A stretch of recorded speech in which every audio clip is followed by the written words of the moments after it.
Mabuhay mga Anli Space Kids! Ngayong linggo, pag-aaralan natin ang pagpapahalaga sa mga kasaysayan ng lugar, kung paano ito nakatutulong sa pagpapaunlad at pagpapalaganap ng kamalayan at pagmamalaki sa ating sariling nasyonalismo. Halina't sabay-sabay nating tuklasin ang kahalagahan ng ating kasaysayan. Sa araw na ito, iisa-isahin natin ang mga makasaysayang lugar sa pamayanang kinabibilangan.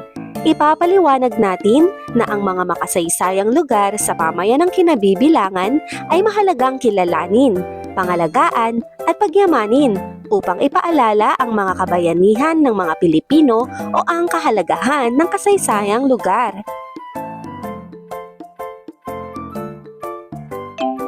Unang araw. Tayo nang magbalik-aral. Akitin mo ako. Hatiin ang klase sa 3 pantay na pangkat. Random na pangalanan ang bawat pangkat bilang Luzon, Visayas at Mindanao. Bawat pangkat ay mag-iisip ng mga paraan kung paano hihikayatin ang mga miyembro ng ibang pangkat na lumipat sa kanilang grupo. Maaaring ipagmalaki ang sariling lugar sa pamamagitan ng pagiging makasaysayang lugar, mabubuting gawi ng pamayanan, mga kilalang bayani o kabayanihan, masasarap na pagkain, magagandang tanawin, iba pang katangian ng kanilang lugar. Halimbawa, sa pangkat ng Luzon, lumipat na kayo sa Vigan, Ilocos Sur. Makikita ninyo rito ang mga lumang bahay na bato at makasaysayang kalsada. Kilala rin kami sa mabubuting gawi at paggalang sa kultura. Masarap ang aming empanada at magnet, at tahimik at maaliwalas ang aming lugar. Pangkat ng Visayas, halina sa Cebu. Dito naganap ang unang misa sa Pilipinas, kaya ito ay makasaysayang lugar. Magaganda ang aming dagat at isla at masarap ang lechong Cebu. Mababait at masisipag ang mga tao dito. Pangkat ng Mindanao. Lumipat na kayo sa Davao City.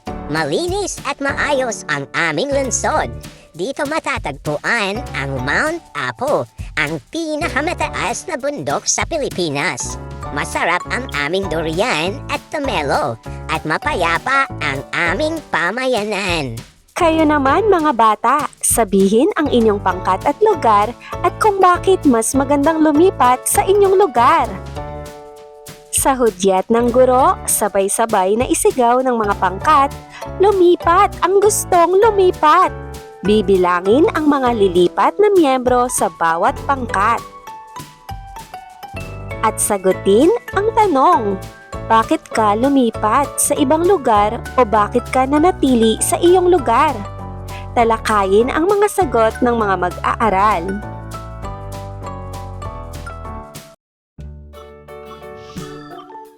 Lahat ng lugar sa Pilipinas ay makasaysayan at ang lahat ng Pilipino saan mang panig ng bansa ay may mabubuting gawi. Gawin natin ito mga bata, panuto, magtalaga ng 6 na mag-aaral na gaganap sa bawat dialogo. Ipakikita nila ang maikling pagtatanghal sa harap ng klase. Anong lugar sa Pilipinas ang pumuputo? Ano? Eddie, Alabang-bang-bang. Anong lugar sa Pilipinas ang maraming bawang? Ano? Zamboanga. Knock! Who's there? Bohol! Bohol who? Bohol New World! Nasyonalismo ang lilinangin nating pagpapahalaga ngayong linggo at bibisita tayo sa iba't ibang makasaysayang lugar sa Luzon, Visayas at Mindanao. Kaya tara na at simulan ang ating aralin. Ugnayan sa pagitan ng turismo at pambansang pagkakakilanlan. Ang turismo at pambansang pagkakakilanlan ay may malalim na ugnayan sapagkat ang kultura, kasaysayan at likas na yaman ng isang bansa ay nagiging pangunahing dahilan kung bakit dinarayo ito ng mga turista. Narito ang ilan sa mahahalagang aspeto ng kanilang ugnayan. Una, pagpapalaganap ng kultura at tradisyon. Sa pamamagitan ng turismo na ipapakita at na ipapahayag ang natatanging kultura ng isang bansa, kabilang ang sining, musika, pagkain at pananamit.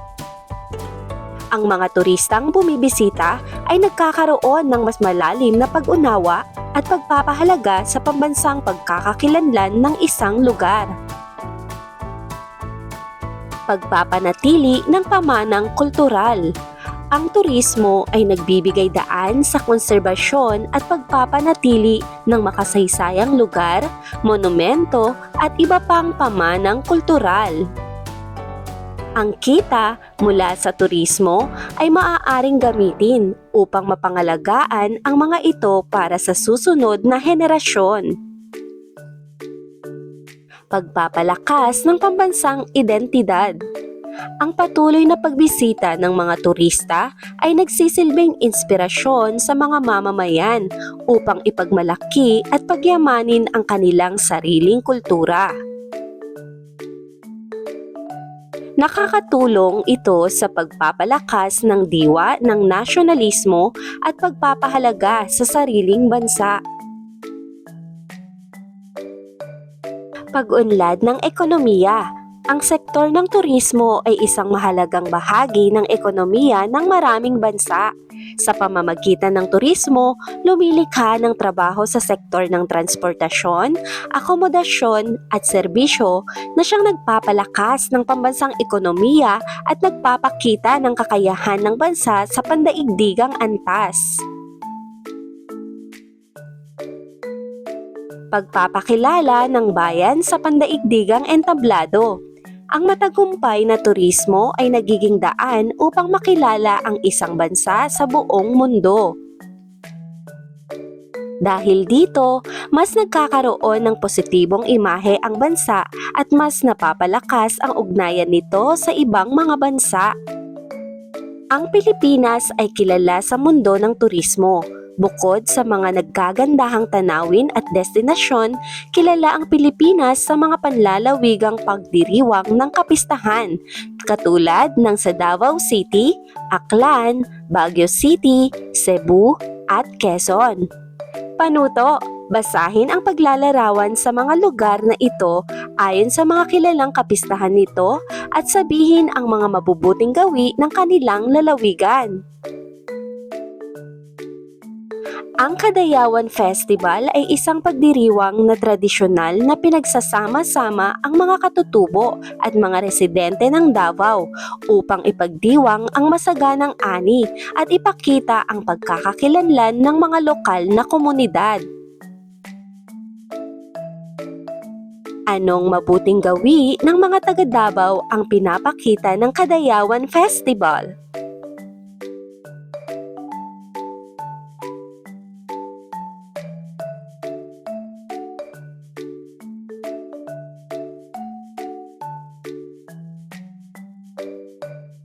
Ang ati-atihan ang pinakamatandang pagdiriwang sa Pilipinas.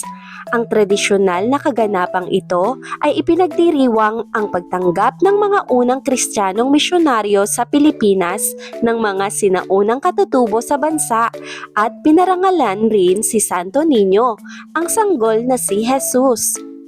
Nagaganap ang pagdiriwang sa lalawigan ng Aklan sa isla ng Panay. Anong mabuting gawi ng taga-Aklan ang pinapakita ng Ati-Atihan Festival?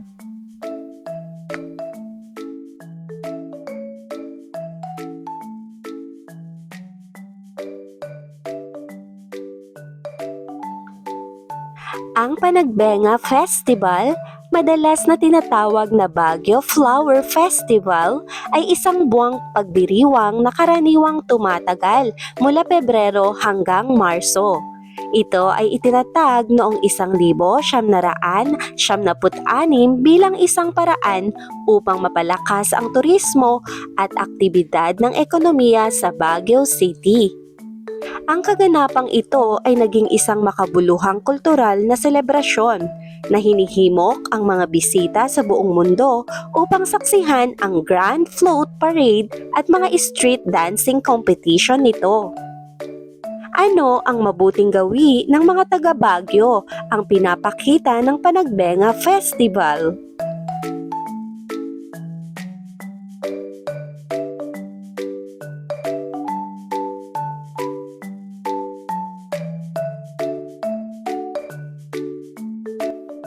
Ang pistang Sinulog Santo Niño ay isang taunang kultural at relihiyosong pista na ginaganap tuwing ikatlong linggo ng Enero sa Cebu at nasa lungsod ng Cebu ang sentro ng aktibidad. Itong pista ang sentro ng mga Kristiyanong pagdiriwang kay Santo Niño sa Pilipinas. Anong mabuting gawi ng mga taga Cebu ang pinapakita ng Sinulog Festival?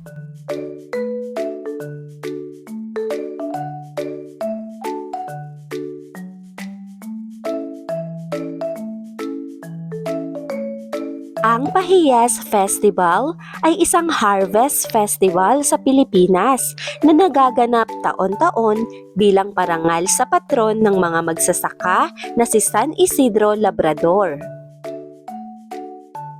Tuwing ika-15 ng Mayo, pinalalamutian ng mga taga-lalawigan ng Quezon ang kanilang mga bahay ng iba't ibang prutas, gulay, bulaklak at iba pang ani, kadalasan na may istilong disenyo na kaakit-akit.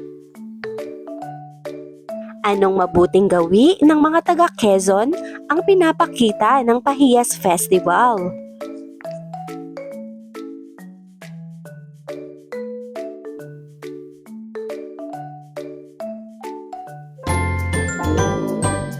Ikalawang araw.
Makasaysayang mga lugar sa Pilipinas at ang mga sama-samang pagpapahalaga at mabuting gawi ng mga lokal nito.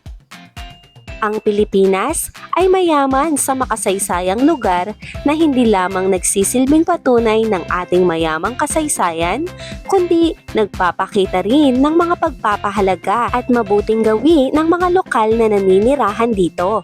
Ilan sa mga makasaysayang lugar sa Pilipinas ay ang Cavite, Leyte, Maynila, Bulacan at Bataan. Panuto, basahin ang paglalarawan ng mga lugar na ito at sabihin ang kanilang mabubuting gawi. Ang karakol ay isang relihiyosong prosesyong sayaw na ginaganap tuwing pista sa Cavite. Ito ay sinasaliwan ng katutubong musika na tinutugtog ng live marching band o recorded music. Sa sandaling mailabas ang imahen sa simbahan, magsisimulang magsayaw ang mga tao ng buong puso. Ito ay nagpapakita ng kanilang taus-pusong debosyon at pagmamahal sa Birheng del Pilar o kilala sa tawag na Nana Pilar. Ano ang mabubuting gawi ng mga taga Cavite? Maraming mga tao sa Leyte ang waray o katutubong pangkat ng Pilipino sa Samar at Leyte. Ang waray ay mga taong nagpapanatili ng katutubong paniniwala at pinapangalagaan ang karamihan sa kanilang mga alamat mula pa noong panahon bago pa dumating ang mga Kristiyano. Ano ang mabubuting gawi ng mga waray o mga taga-Leyte? Ang mga taga-Maynila ay kilala sa kanilang kababaang loob at sa mabuting pakikitungo sa kabila ng mga paghihirap at problema sa kanilang pang-araw-araw na buhay. Bihira kang makakita ng nakasimangot at madalas ay sila ang unang nagsisimula ng isang masayang pag-uusap. Ano ang mabubuting gawi ng mga taga-Maynila?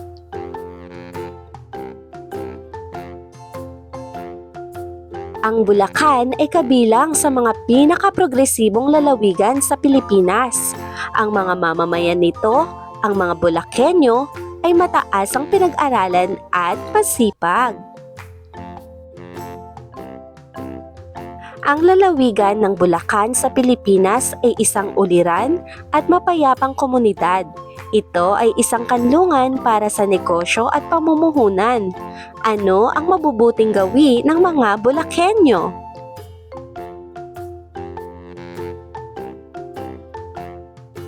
Ilang nayon sa baybaying kapatagan ng Bataan ay umuunlad na mga komunidad nang matagpuan sila ng mga misyonerong Espanyol noong 1570.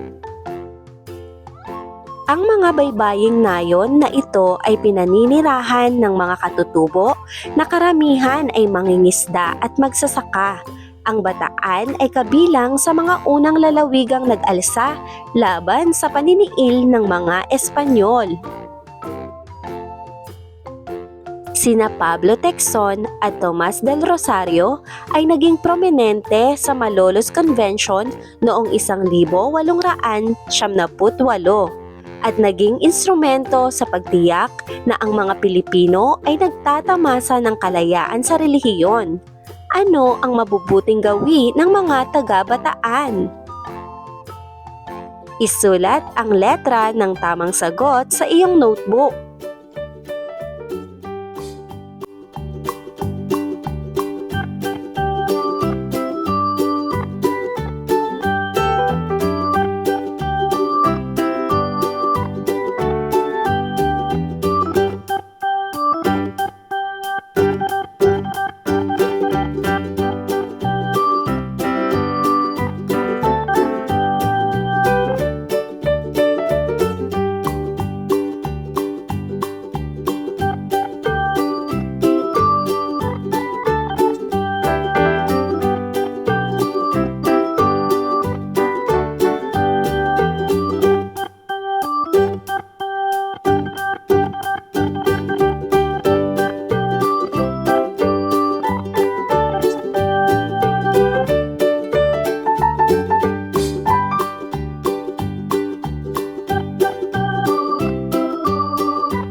Ikatlong araw.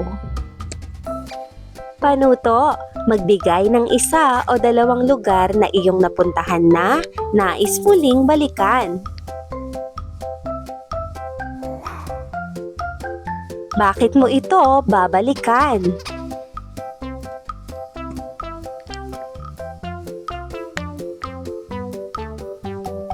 Mga mabuting gawi ng mga makasaysayang tao sa sariling pamayanang kinabibilangan.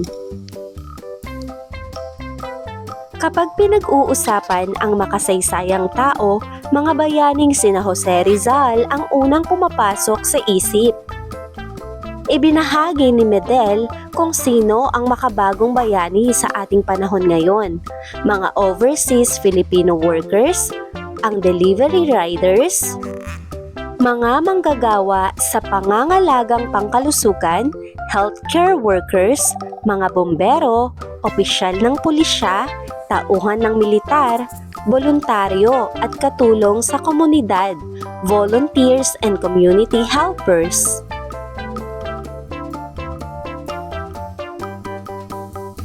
Panuto, ipakita ang kanilang mga naging mabuting gawi ayon sa iyong binasa. Overseas Filipino workers.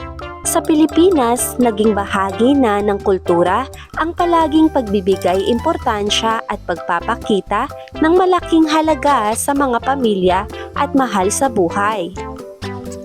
Kaya naman, may mga taong handang pumunta sa ibang bansa at iwanan ang kanilang mga pamilya upang magbigay ng suporta at tulong pinansyal. Kadalasan sila ay nagbibigay ng pinansyal na kontribusyon sa mga mahahalagang kaganapan tulad ng piyesta sa kanilang sariling bayan. Anong mabuting gawi ang ipinapakita ng mga overseas Filipino workers? Delivery rider. Sa panahon ng pandemya at maging sa ngayon, ay kailangang mayroong handang kumilos para sa lahat tulad ng mga paghahatid ng pagkain at mga nabili sa online market. Anong mabuting gawi ang ipinapakita ng mga delivery riders sa iyong komunidad? Manggagawa sa pangangalagang pangkalusugan, healthcare workers. Sa panahon ng epidemya, ang mga tauhan ng pangangalagang pangkalusugan ay ang pinakakinikilalang mga bayani na tumutulong sa lahat na lumaban para sa kanilang buhay habang nalalagay sa panganib ang kanilang sariling kalusugan. Ang mga nurse, doktor, at iba pang tauhan ng kalusugan sa maraming sektor ay lumalabas na pagod, lalo na sa panahon ng COVID-19 na humipo sa halos lahat ng kabahayan. Madalas silang kulang sa tulog at dehydrated para lamang magsilbi sa buhay ng mga tao. Sa halip na magpahinga kasama ang kanilang mga mahal sa buhay sa kanilang mga araw ng pahinga, pinili nilang harapin ang panganib upang matupad ang kanilang hilig at ipahayag kung gaano nila kamahal ang kanilang trabaho, pati na rin ang mga tao sa pamayanang kinabibilangan na nangangailangan sa kanila. Anong mabuting gawi ang ipinapakita ng mga manggagawa sa pangangalagang pangkalusugan o healthcare workers? Bumbero, opisyal ng pulisya at tauhan ng militar. Higit pa rito, ang mga tauhan ng pulisya at militar ay itinuturing na mga modernong bayani dahil sila ay naglilingkod at nagbibigay ng kaligtasan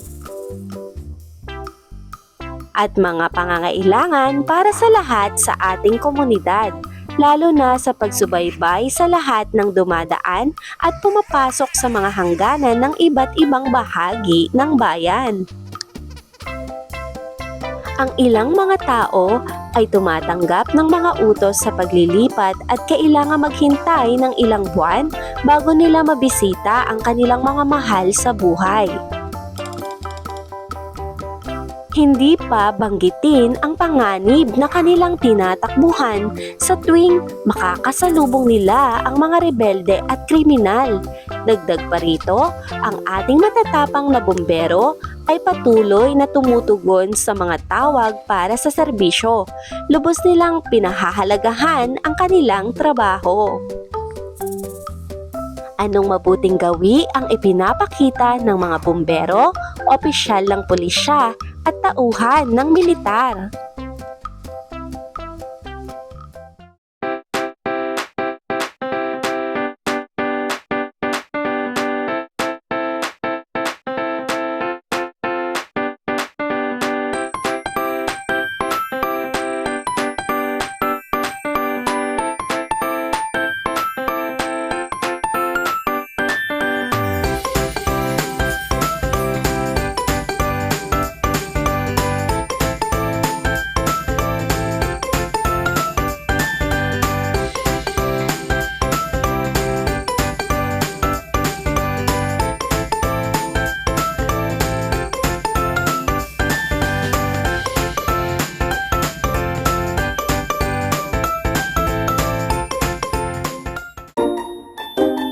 Ika-4 na araw. Balik-aral. Panuto, alin sa mga bagong bayani ang pipiliin mong maging pagkatapos mag-aral? Bakit ito ang iyong napili?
Takdang aralin. Bukod sa mga magaganda at makasaysayang lugar sa Pilipinas na gusto mong dalawin at mapuntahan, tukuyin ang isang bahay ng iyong kamag-aral ang nais mong dalawin at unang puntahan.